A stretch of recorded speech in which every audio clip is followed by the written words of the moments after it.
Dr. Kim Woo-jin wiped sweat from his forehead as he walked through the red-leafed forest of Proxima 7. The morning sun cast strange shadows through the alien trees, making everything look like it was on fire. He had been working alone on this planet for 3 months now, setting up traps to catch small animals for his research. Back on Earth, scientists were excited to learn about life on other worlds, and Woo-jin was one of the lucky few chosen for this important job. His backpack felt heavy as he climbed over fallen logs and pushed through thick bushes. Today was trap-checking day, which usually meant finding weird bug-like creatures or small furry things that looked almost like Earth animals, but with too many eyes or strange colors. He had already checked 5 traps and found the usual suspects, nothing too exciting to report back to headquarters. The 6th trap was his biggest one, designed to catch larger animals safely without hurting them. As he approached the metal container hidden behind some purple flowers, he noticed something was definitely inside. The trap's sensors were going crazy, beeping much louder than they did for small creatures. Woo-jin felt his heart speed up with excitement. Maybe he had finally caught something really interesting. He pulled out his scanner and checked the readings. The numbers made no sense. Whatever was inside was giving off energy patterns he had never seen before. The creature was also much bigger than anything he had caught so far. Woo-jin carefully unlocked the trap's viewing panel, expecting to see some kind of large forest animal.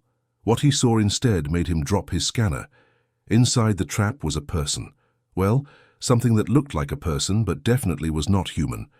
The being had pale silver skin that seemed to glow softly in the dim light. Strange markings covered her arms and face, pulsing with a faint blue light like tiny stars under her skin. She wore clothes made from materials Woo-jin had never seen before. They looked like they were woven from moonlight and shadow. The creature appeared to be female, with long silver hair and delicate features that reminded him of the fairy tale, illustrations he had loved as a child. But this was no fairy tale. This was real, and she was unconscious, breathing slowly with her eyes closed. Woo-jin's hands shook as he reached for his communication device. This changed everything. First contact with an intelligent alien species was supposed to be handled by specially trained teams, not one lone scientist in the middle of nowhere. He was not prepared for this at all. As he fumbled with his equipment, trying to decide whether to call for help immediately or examine the being first, her eyes suddenly opened.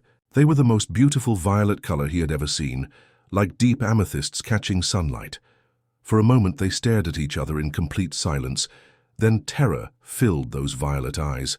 She scrambled backward against the trap's barriers, making sounds that might have been words but in no language Woo-jin recognized.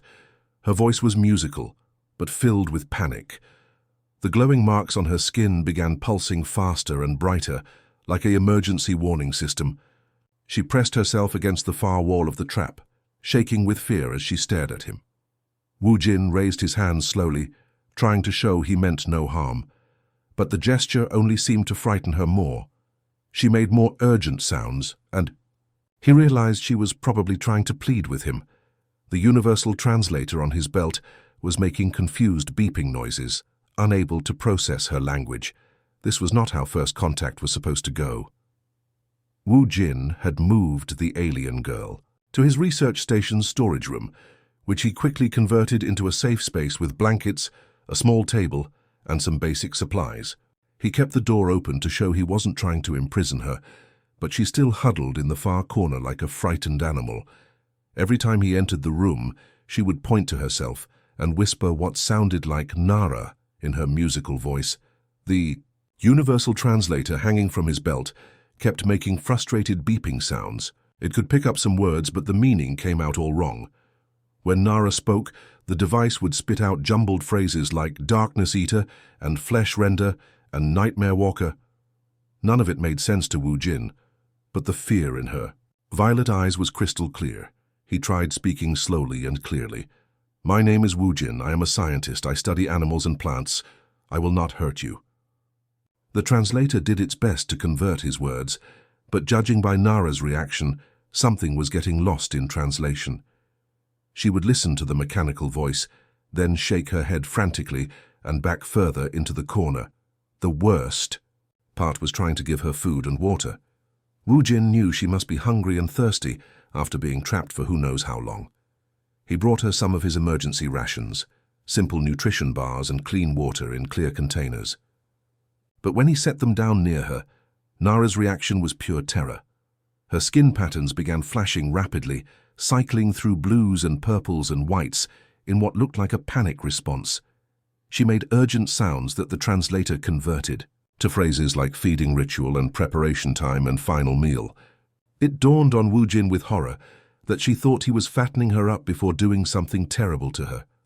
He tried a different approach, eating some of the food himself first to show it was safe, but this seemed to make things worse. Nara watched him eat with growing alarm, and the translator picked up words that sounded like taste testing and appetite building. She clearly believed he was some kind of monster, preparing to devour her. When Wu Jin brought medical supplies to check if she was injured, her reaction was even more extreme. The moment she saw the first aid kit, her bioluminescent markings went into overdrive, creating a light show of distress across her silver skin. She pressed herself against the wall so hard that Wu Jin worried she might hurt herself. The translator caught fragments of her terrified babbling, inspection time and tenderness check and quality assessment. Wu Jin realized with growing frustration that she interpreted his medical concern as him examining his prey.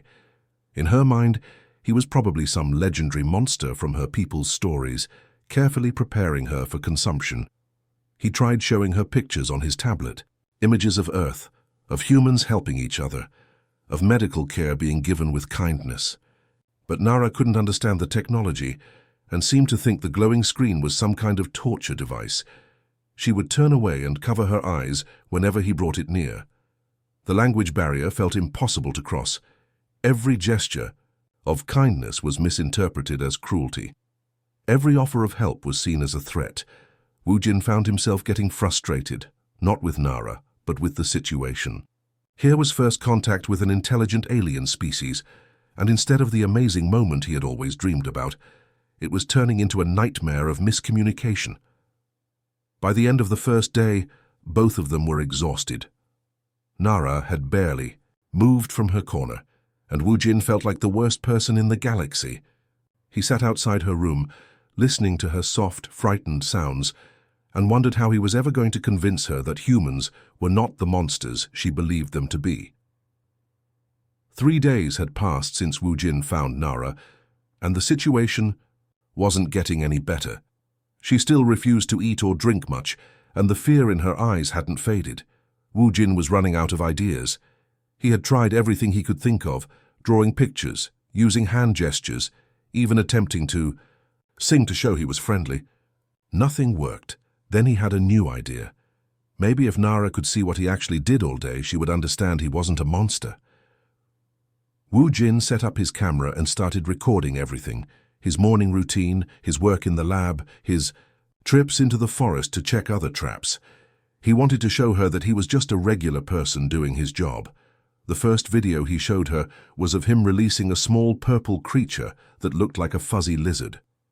In the recording, Wu Jin carefully opened the trap, gently lifted the animal and checked it for injuries. He took a few measurements and photos, then set it free to run back into the forest. The creature seemed perfectly fine and happy to be released. Nara watched the video with intense curiosity. Her glowing skin patterns slowed down from their panicked, flashing to a steadier, calmer pulse. She leaned forward slightly, no longer pressing herself against the wall. When the video ended, she looked at Wu Jin with confusion rather than pure terror. He showed her more videos. One of him feeding wild animals instead of catching them, another of him carefully bandaging the injured wing of a bird-like creature before letting it fly away. In every recording, Wu Jin was gentle and kind to the animals. He never hurt them, or kept them longer than necessary. The universal translator was still struggling with Nara's language, but Wu Jin started hearing different words. Instead of death-bringer and flesh-render, the device picked up phrases that sounded like confusion and not understanding and different than stories. By the 4th day, Nara had moved from the corner to sitting in the middle of the room. She still watched Wu Jin carefully, but she no longer acted like he was about to attack her at any moment. She even started eating small amounts of the food he brought, though she remained very cautious. The real breakthrough happened on the 5th day, and it was completely by accident. Wu Jin was working on his equipment outside Nara's room when one of his scanner devices suddenly sparked and died. The metal casing had cracked, leaving sharp edges sticking out. Without thinking, he reached out to examine the damage and sliced his hand open on the jagged metal. "Ow!" he yelped, pulling his hand back. Blood dripped from a deep cut across his palm. It hurt much more than he expected, and he instinctively pressed his other hand against the wound to stop the bleeding. Nara heard his cry of pain and came to the doorway. For the first time since he had found her, she saw him as something other than a threat. Here was this creature she had thought was an unstoppable monster, sitting on the floor and bleeding like any ordinary being. His face showed real pain, and his actions were clumsy and human. Something changed in her violet eyes. The fear was still there, but now it was mixed with something else, maybe curiosity or even concern.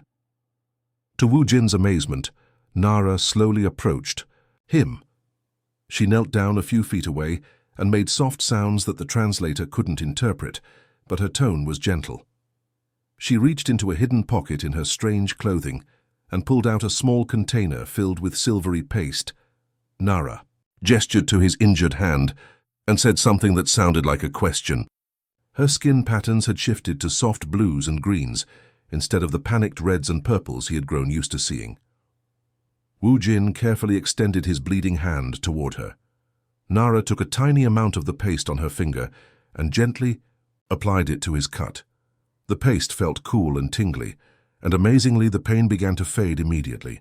Within minutes the bleeding stopped completely. For the first time since finding her, Wu Jin saw Nara smile. After the healing paste incident, everything changed between Wu Jin and Nara. She no longer hid in the corner when he entered the room. Instead, she would sit cross-legged on the floor and watch him with curious eyes. The glowing patterns on her skin had settled into soft blues and greens, which Wu Jin was learning meant she felt calm and safe.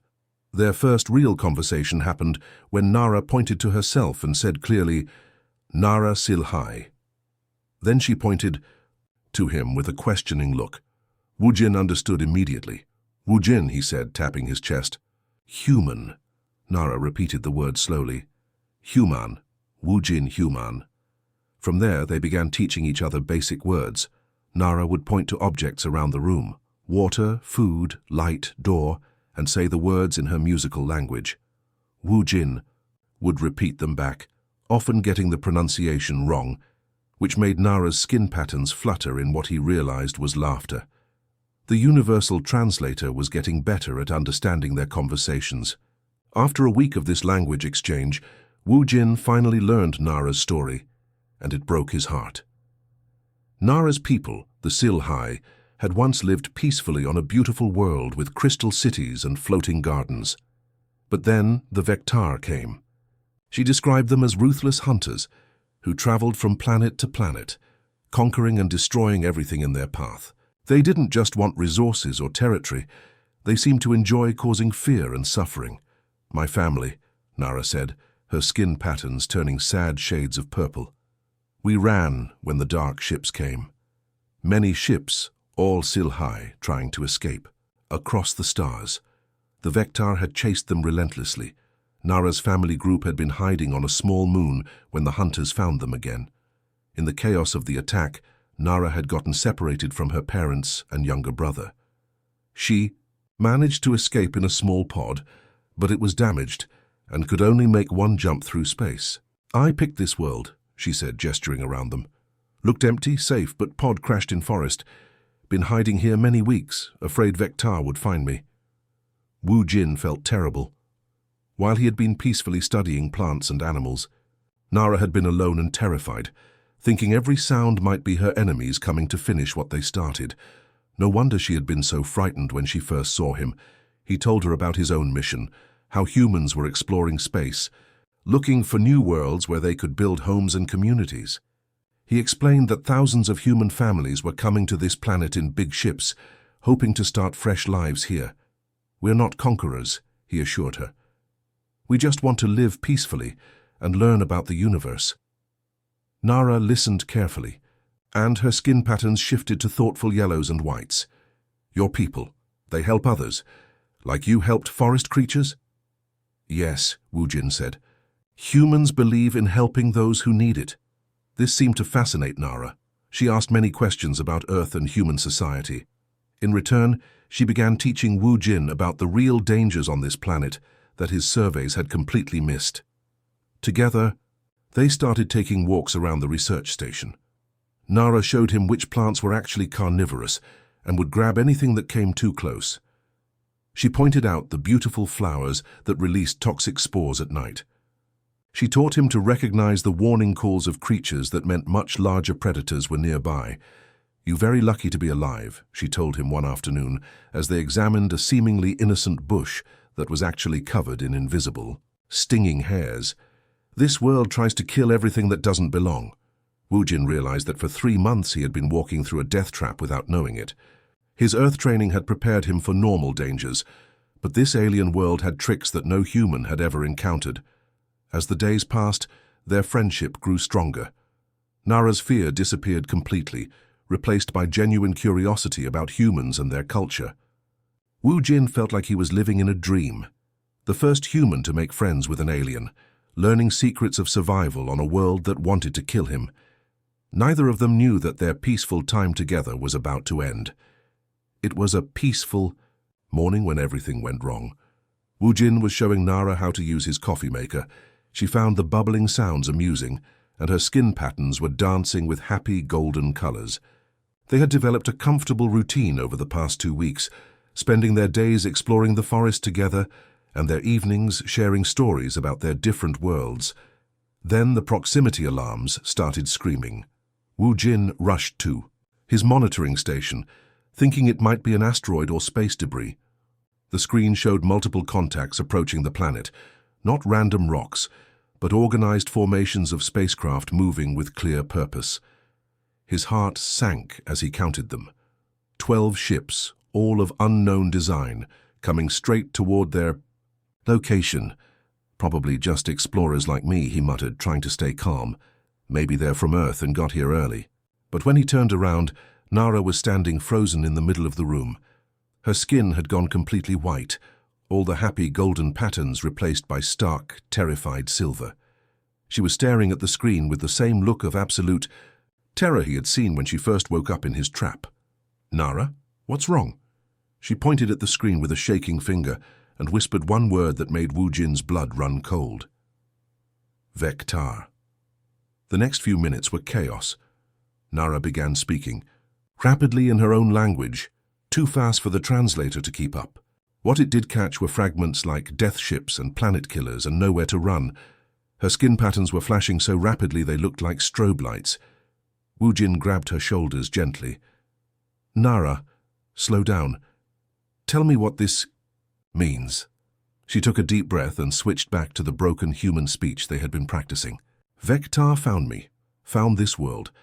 They not just hunt Silhai, they hunt everyone, everything."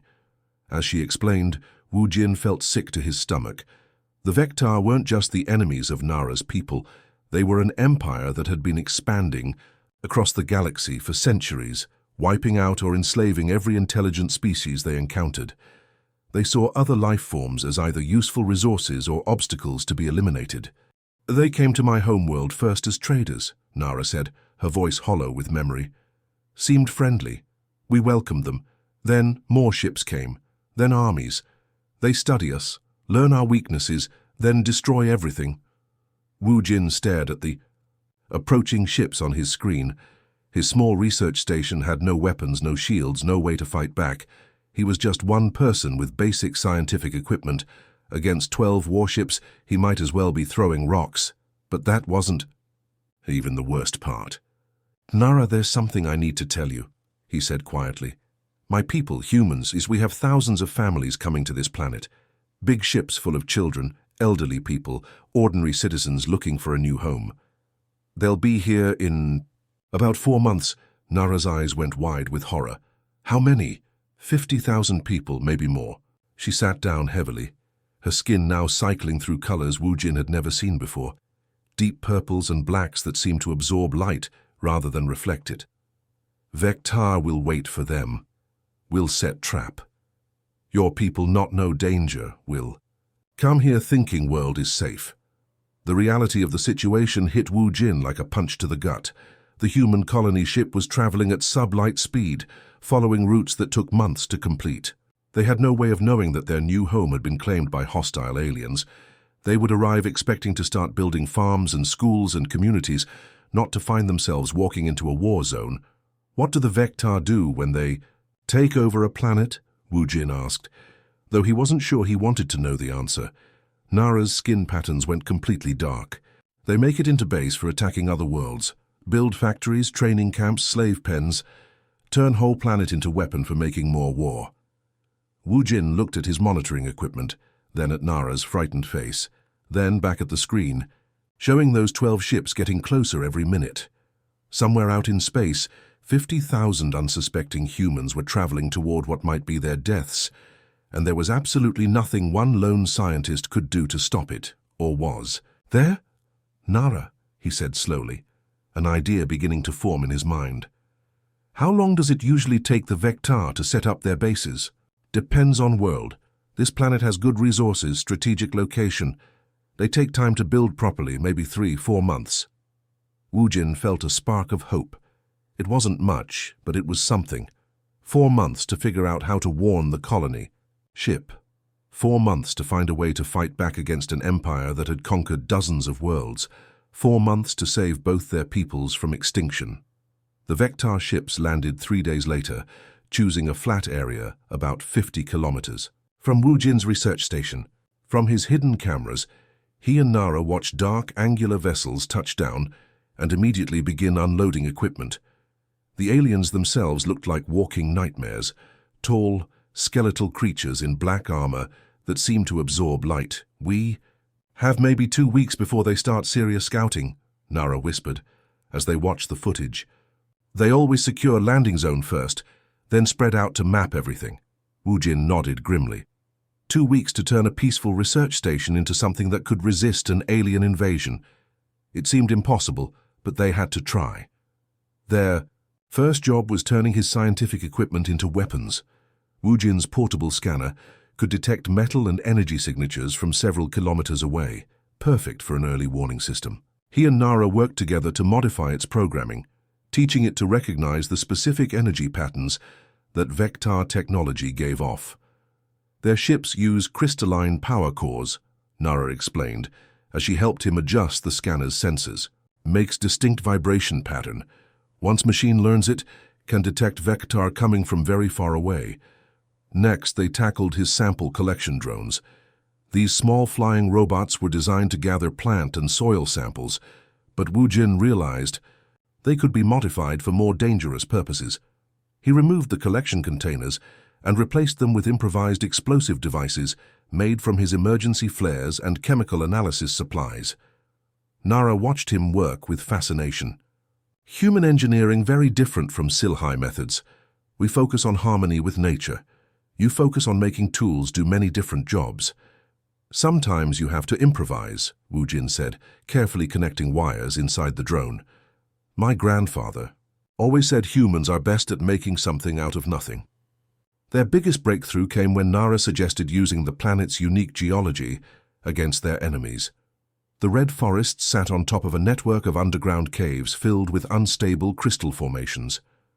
Wu Jin's geological surveys had marked these areas as dangerous, but now they could be turned into advantages. If we can cause vibrations in right places, Nara said, studying his survey maps, we can make caves collapse, create barriers, block Vectar vehicles, maybe even trap their forces underground.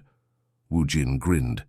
His seismic equipment, normally used for studying earthquakes and rock formations, could generate precisely controlled vibrations. With careful placement, they could turn sections of the forest into natural fortresses. But their most important discovery happened on the 5th day, when Nara's skin patterns suddenly began flashing in complex sequences while she was working on the communications array. What are you doing? Wu Jin asked. Trying old Sci-Fi emergency frequency, she said excitedly. If other survivors on planet they might hear. To their amazement, responses came back almost immediately.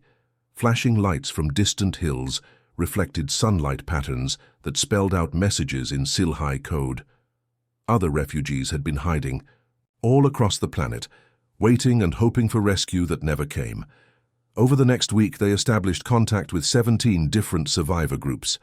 Some were families with children, others were individual adults who had lost everyone. All of them were living in fear, scraping by on whatever they could find in the wilderness. Wu Jin used his communication equipment to coordinate between the groups. His research station became the unofficial headquarters of what they started calling the Forest Network, a resistance organization made up of one human scientist and dozens of alien refugees. Each group had valuable information.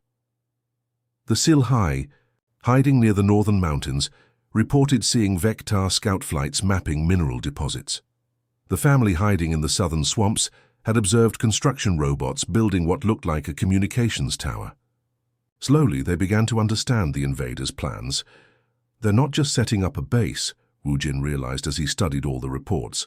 They're preparing this whole planet to become a factory world. Those aren't just military installations. They're planning to strip mine everything. Nara's skin patterns turned dark with anger. Vector always same. Take beautiful world, turn it into ugly machine for making war. But the Forest Network was growing stronger each day. Wu Jin shared his knowledge of human tactics and improvised weapons while the Sci-Fi taught him about Vector weaknesses and combat patterns. They began setting up supply caches throughout the forest, hidden weapons stockpiles and emergency shelter networks. The planet's deadly flora, which had nearly killed Wu Jin during his first months alone, became their secret weapon. Nara showed the human how to harvest toxins from the carnivorous plants and coat their improvised arrows and spear tips. The invisible stinging hairs from certain bushes could be collected and used to create area denial weapons. By the end of 2 weeks, they had transformed the Crimson Forest into a maze of hidden dangers and secret passages. The Vector might have superior technology and numbers, but the Forest Network had something more valuable. They knew every tree, every cave, every deadly flower in this alien wilderness. When the first Vector scout patrols finally ventured into the forest, they would find that this world was not as empty as they had assumed. The first Vector scout patrol entered the forest on a Tuesday morning. Wu Jin watched them through his hidden cameras, 3 skeletal figures in black armor, moving through the red trees with military precision. Their weapons looked like they could cut through steel, and their scanning equipment was far more advanced than anything humans had ever built. But what worried Wu Jin most was how systematic they were. These weren't random explorers. They were mapping everything. Every animal trail, every water source, every possible hiding place. Within a few days, they would know about his research station and the Sci-Fi survivors scattered throughout the forest. That night, Wu Jin made the hardest decision of his life. He sat in front of his long-range communication array, staring at the controls that could send a message across space to the approaching human colony ship. Breaking protocol like this could end his career, maybe even get him arrested. But 50,000 innocent people were flying straight into a trap. I have to warn them, he told Nara, who was helping him boost the signal strength. Your leaders might not believe you, she said quietly. Humans never met aliens before. Might think you've gone crazy from being alone too long. Wu Jin took a deep breath. Then I better make this message really convincing.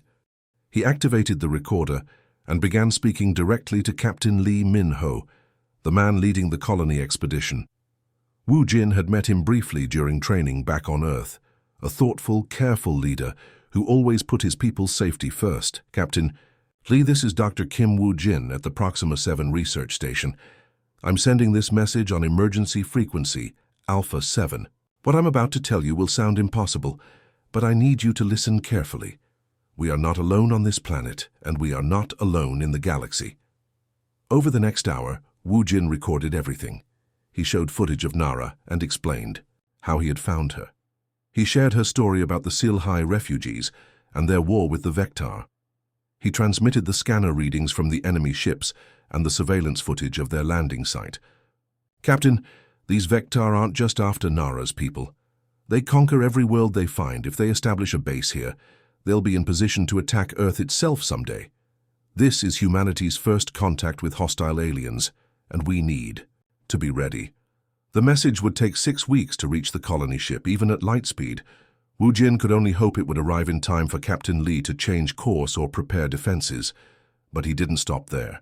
Wu Jin also activated the station's wide-range transmitter and began broadcasting on every frequency he could access. If there were other intelligent species listening somewhere in space, they needed to know what was happening here. "This is the human research station on Proxima 7, he announced to the stars. "We have made contact with refugees from a species called the Sci-Fi, who are being hunted by an aggressive empire known as the Vectar. Humanity declares its intention to protect these refugees and resist the Vectar occupation of this world. Any civilizations receiving this message, please know that humans stand with the oppressed against their oppressors."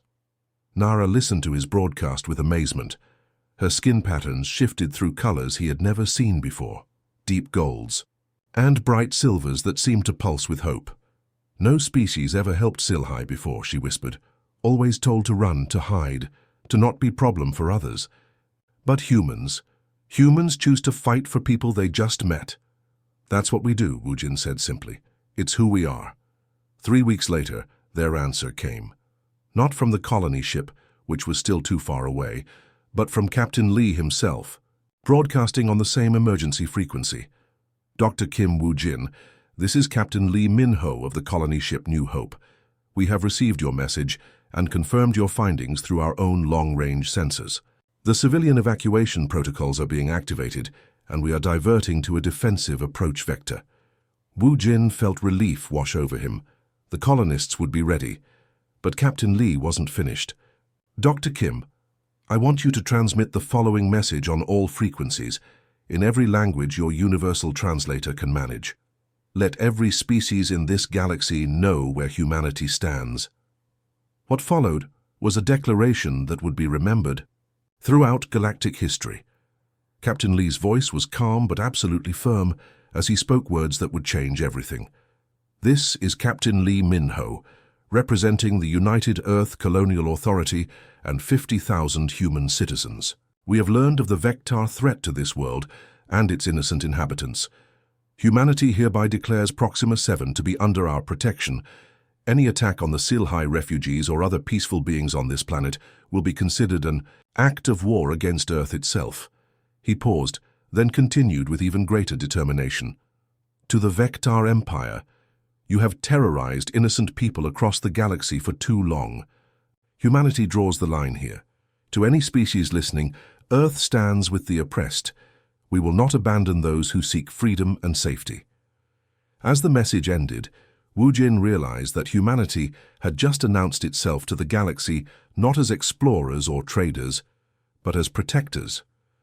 They had made their first contact with alien civilization, not through diplomacy or science, but through a promise to defend the defenseless. The Vectar would not take this challenge lightly. The real war was about to begin. The war began at dawn, on a day that started like any other.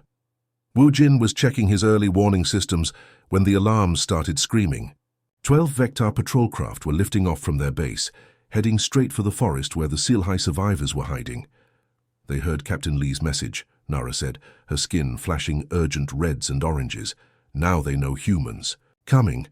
They want to kill all witnesses before your people arrive." Wu Jin felt his heart pounding as he watched the enemy aircraft on his screens. This was it. Humanity's first real battle with hostile aliens, and it was going to be fought by one scientist and a handful of refugees armed with improvised weapons. "Network stations, this is Forest Base," he spoke into his communicator. "Enemy patrol craft inbound. Execute Plan Alpha. Repeat, execute Plan Alpha." Across the forest, 17 groups of Sci-Fi survivors received the message. They had been preparing for this moment for weeks, turning their hiding spots into fortress positions and learning to use the weapons Wu Jin had taught them to make. The first Vectar patrol craft came in low over the northern hills, scanning for life signs with their advanced sensors. What they found instead was one of Wu Jin's modified research drones, floating innocently among the treetops like it was collecting samples. The drone exploded in a brilliant flash, sending shrapnel tearing through the patrol craft's hull. The Alien vehicle spun out of control and crashed into the crystal caves below, triggering a massive collapse that buried the wreckage under tons of rock. 1 down, 11 to go, Wu Jin muttered, already launching his second wave of drone attacks. But the Vectar adapted quickly. The remaining patrol craft spread out and began attacking from multiple directions, their energy weapons cutting through trees like they were paper. The beautiful red forest started burning as alien fire rained down from the sky. This was where Nara's leadership became crucial. She coordinated the Sci-Fi survivors with the skill of someone who had been fighting this war her entire life. Groups would pop up from hidden positions, fire arrows coated with toxic plant extracts, then disappear back into the maze of caves and deadly vegetation before the Vectar could respond. "Use the forest against them," she commanded over the radio. "Network. They not know which plants kill, which ground's safe to walk on. We do. Make them pay for every step." The battle became a deadly game of hide and seek. Vectar ground troops would land and try to hunt down the survivors, only to find themselves walking into traps made from the planet's own dangerous wildlife. Invisible stinging hairs caused their armor to malfunction. Carnivorous plants grabbed at their equipment. Areas that looked perfectly safe would suddenly collapse into hidden pits filled with toxic spores. Meanwhile, hundreds of light years away, the human colony ship New Hope was transforming itself from a peaceful exploration vessel into a warship. Captain Lee's military advisor, Park Ji-hee, had taken command of the defense preparations. "People, we're not soldiers," she announced over the ship's communication system. "We're farmers, teachers, engineers, and families looking for a new home. But right now, we're also humanity's first line of defense against an enemy that wants to destroy everything we stand for." The colonists responded with the same determination their ancestors had shown when defending their homes on Earth. Civilian transport ships were fitted with improvised weapons. Cargo haulers became troop carriers. Even the agricultural vessels started manufacturing explosives from their fertilizer supplies. Park Ji-hee established a constant communication link with Wu Jin, coordinating the ground battle from space. "Forest Base, this is Fleet Command. We're tracking enemy reinforcements heading your way. Can you hold position for another 6 hours?" "We'll hold," Wu Jin replied, ducking as another energy blast exploded near his hidden bunker. "But we're running low on everything. Ammunition, medical supplies, people who aren't wounded yet." The turning point came when one of the Sci-Fi groups discovered something amazing in the wreckage of a crashed Vectar patrol craft.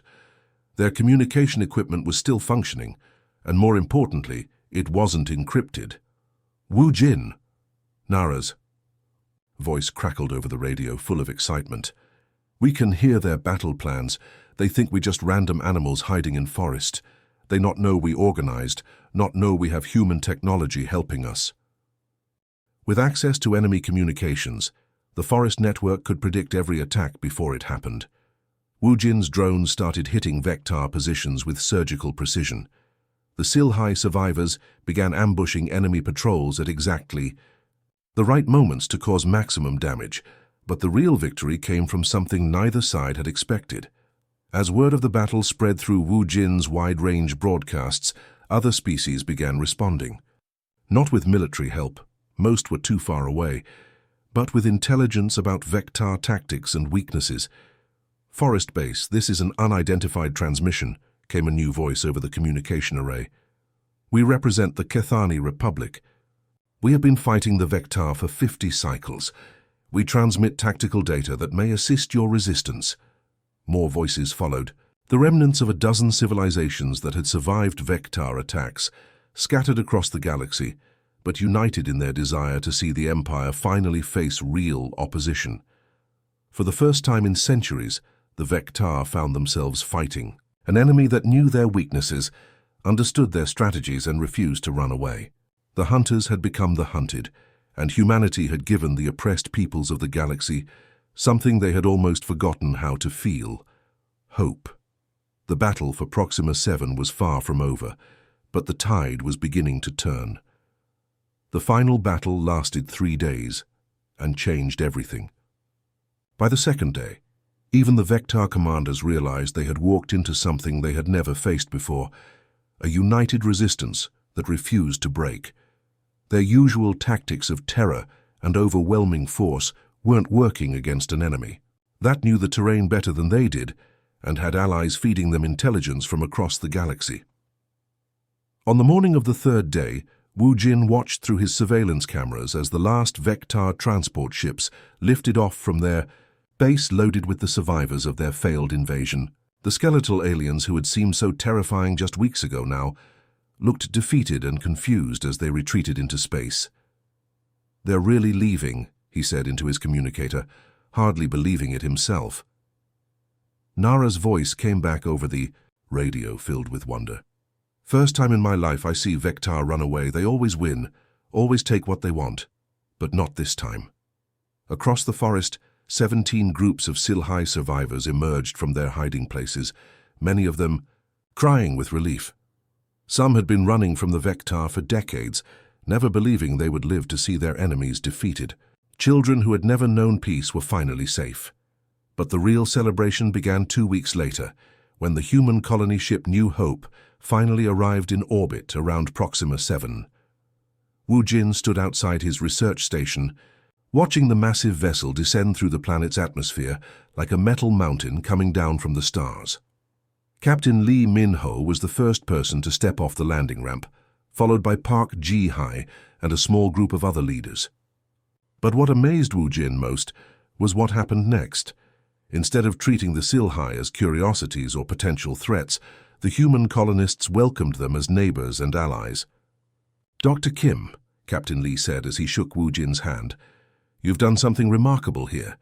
You've shown the galaxy what humanity stands for."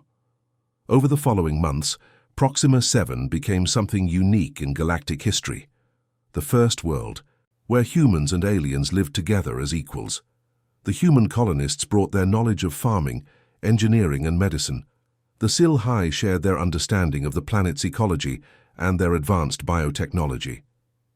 Together, they built communities that were stronger than either species could have created alone. Wu Jin and Nara found themselves at the center of it all. Their friendship had grown into something deeper, not romance, but a partnership that bridged two completely different ways of thinking about the universe.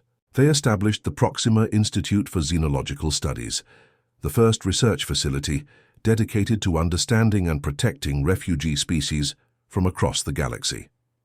The Institute's main building was designed around a special exhibit in the central lobby, Wu Jin's original biotrap, the simple device that had accidentally captured Nara and started the chain of events that led to humanity's emergence as galactic protectors. Visitors from dozens of species would come to see it, marveling at how such a small thing had changed the course of history. "Sometimes I wonder what would have happened if I had set up my traps somewhere else that day," Wu Jin said one evening as he and Nara worked late in their shared laboratory. Nara's skin patterns shifted to warm golds and blues. Colors he had learned meant contentment and hope. "Maybe some other human would have found some other Sci-Fi," she said. "Humans seem to have talent for helping people who need it." She was probably right. As news of the Proxima 7 victory spread across the galaxy, more and more refugee species began making their way to human space.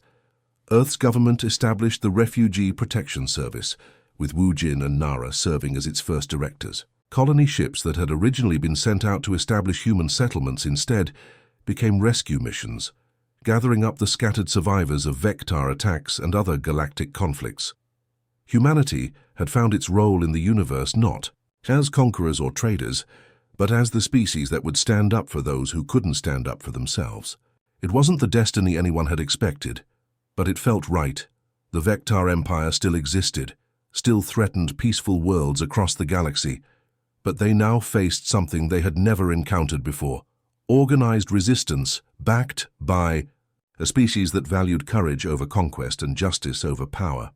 And it all started with one scared scientist trying to catch small animals for research, accidentally trapping the most important friendship in galactic history instead. As Wu Jin looked out the window of his lab at the mixed human Sci-Fi settlement spreading across the red hills of Proxima 7, he realized that sometimes the best discoveries are the ones you never meant to make.